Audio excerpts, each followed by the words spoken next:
Yo, football fans, it's me, Football Fakir, and I'm back with another episode in my series called Road to the World Cup. And in this episode, I asked football fans to provide me with a starting 11 who they think will start in their opening fixture of the nation that they support in this year's World Cup. So without further ado, let's jump straight into the video.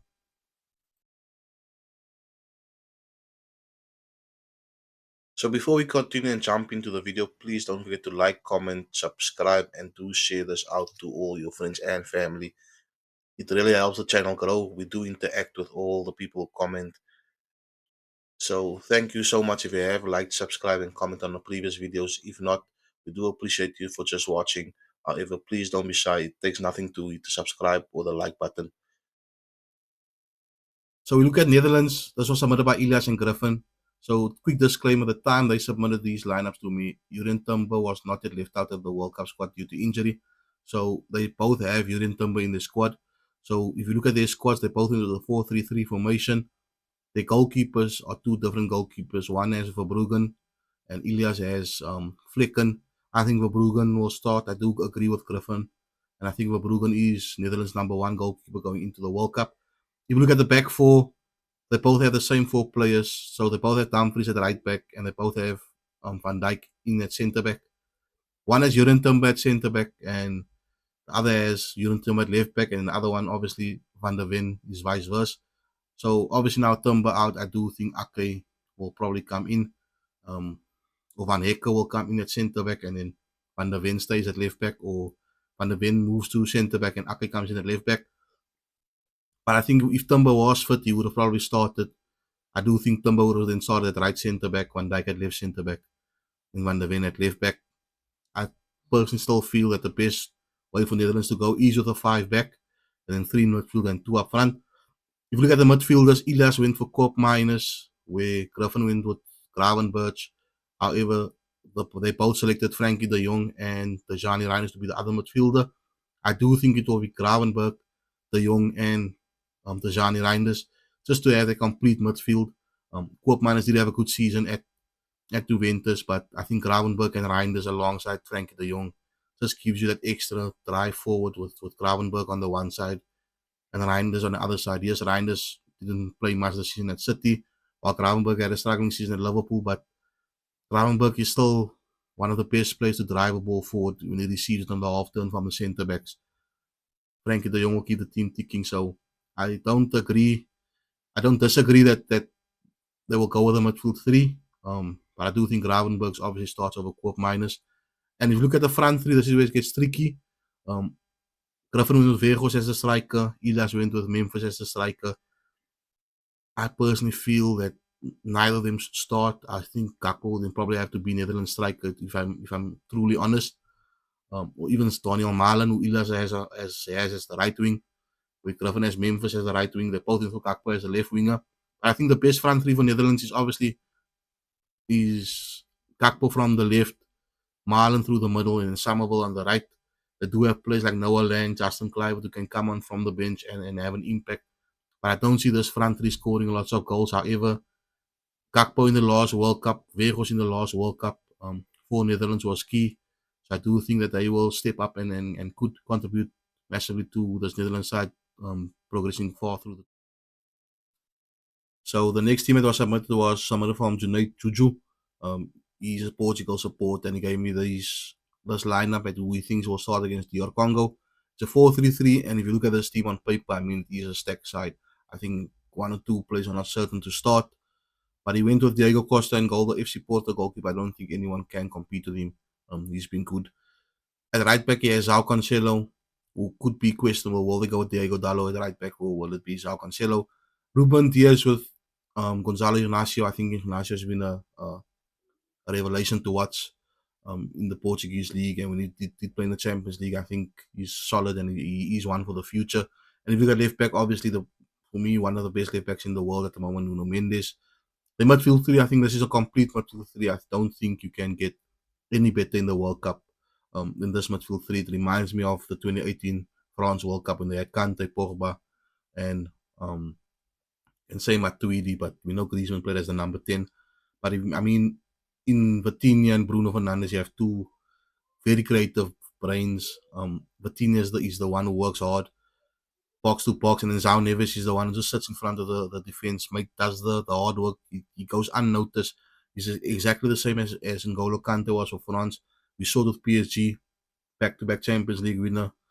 And then we go to the front three, where I think where this is important for them. Who plays on the left is obviously, in my opinion, will be Rafael Leao. On the right, I think they need to go with either Trincao or Pedro Neto. And up front, the question is, do you play CR7 as your number 9?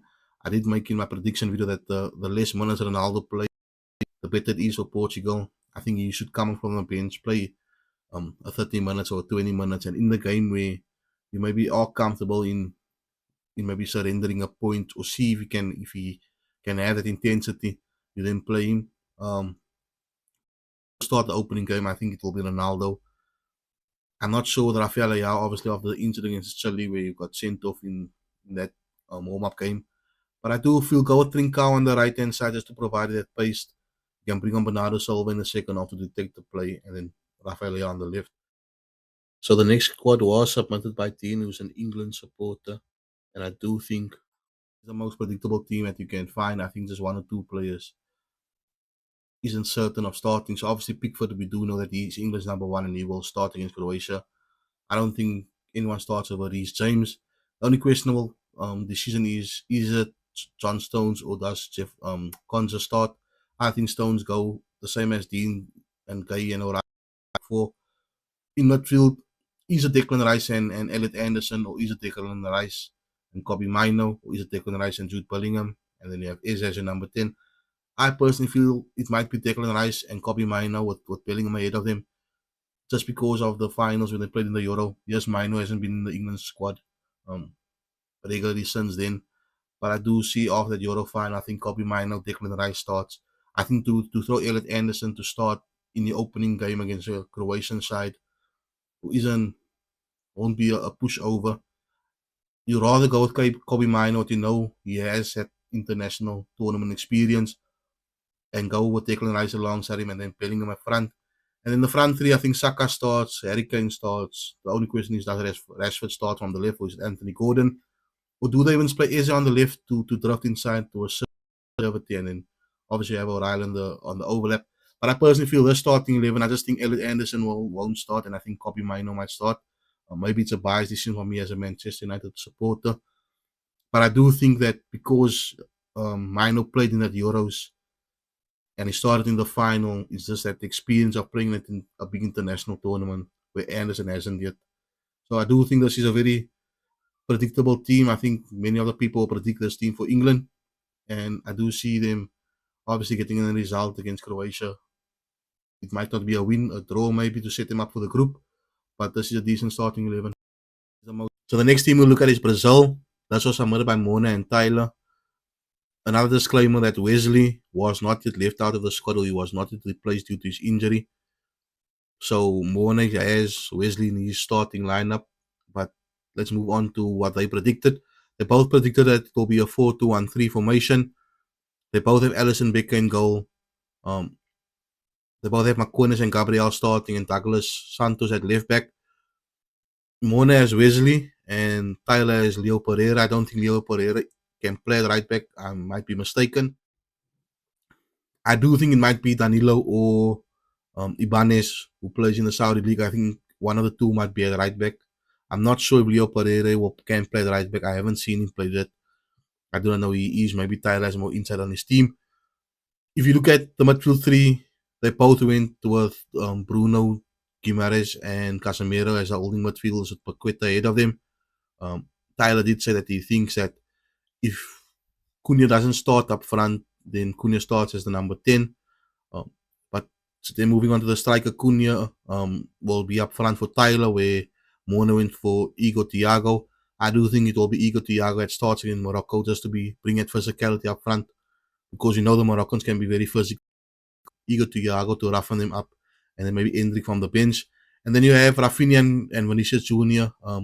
Starting for both of these fans on the right and left wing. And if you look at those two, I think you then need to have Igor Thiago just to hold it up, bring Paqueta into play, and then find the two wingers. Because if you're going to go with Cunha, for example, your false 9 or your outright striker. I just think Cunha will cross in the paths of Vinicius and Rafinha. So I do think that's why Ego Thiago just makes sense. But both sides, both teams predicted, you can see that Brazilian they have an identity. Obviously, if Wesley was fit, he would have probably started at right back. In the last game, though, Ancelotti went with a 3-5-2. Vinicius was as left wing back, which will never happen in the World Cup. I think it was his resting place or trying something different. But solid team. I think Brazil could surprise lots of people in the World Cup. And the last team we look at is Argentina. I got 3 submissions from Kyle Young, Diego, and Cameron. And these are the predicted lineups for Argentina versus Algeria. So Diego and Cameron went with the 4-3-3, while Kyle Young went with a very different formation. They all 3 went with Emi Martinez in goal. They all 3 have Molina as right back, Tagliafico as left back, and Lisandro Martinez as left centre back. Cameron went with Otamendi as his right centre back, where Diego and Kyle went with Romero as the right centre back. I personally feel it might be Romero, mainly because of the speed of the game. The only issue, he has a mistake in him, and he's reckless in tackles. Where Otamendi, experience, been there before, played in the World Cup final. The only issue is he's towards the end of his career. So I do think it's a toss-up between the two, and I might see Romero start, mainly because you want to get your combination correct from day one for your centre-backs, especially moving on to the as you progress through the tournament. If you look at the midfielders, so Cameron and Diego went with 3 in midfield. They both went with Enzo and McKellen. The one has the Paul, which is Diego, and Cameron went with Lo Celso. And difficult to predict because both these players has gotten minutes in the warm-ups, in the friendlies. So for me personally, I think it might not even be either of these two. To Carl Young. So he has a different formation. He went with a 4-4-2, but I think his midfield is either a diamond, or he has 2 defensive midfield and 2 attacking midfielders. So he went with Enzo, Almeida, Paredes, and the Paul. He told me the Paul might, and it will be McAllister, but he will opt for the Paul. I think the way Argentina plays, they plays with a 4-2-3-1, so they have 2 defensive midfielders and 3 kind of attacking midfielders and then 1 striker. So none of them has Nico Paz in this side. I like Nico Paz. I think he's something different. Maybe he can come from the bench and unlock the defense. He's very creative. He finds the pockets nicely, and play a short passing game. But he's good third man, runs into the box. So it will be interesting to see which midfield he selected. And then Kyle Young went with Messi and Alvarez as his front 2. Obviously Messi behind Alvarez. Messi won't be an out-and-out striker. While Diego and Cameron both went with Messi, Alvarez, and Lautaro Martinez. And that's the end of the video. So we've done about 7 episodes now where we did a build-up from what I think of the World Cup to now, where fans are providing me with who they think will start. The next video is basically will be either a preview of day 1's fixtures or a preview of the South Africa versus Mexico game. Just stay tuned. I appreciate all the support. We're almost at 100 subscribers. I started this channel again after 8 months. I've grown in about almost close to 40 extra subscribers in about 2 weeks. I do appreciate everyone who's commenting and liking and sharing and participating. So don't forget to comment who your team is you supporting and who your starting lineup might be. Do you agree with what these fans' predicted lineups for the opening matches? So it's me, Football Fakir. Don't forget to like, comment, and subscribe. But yeah, what do I know about football?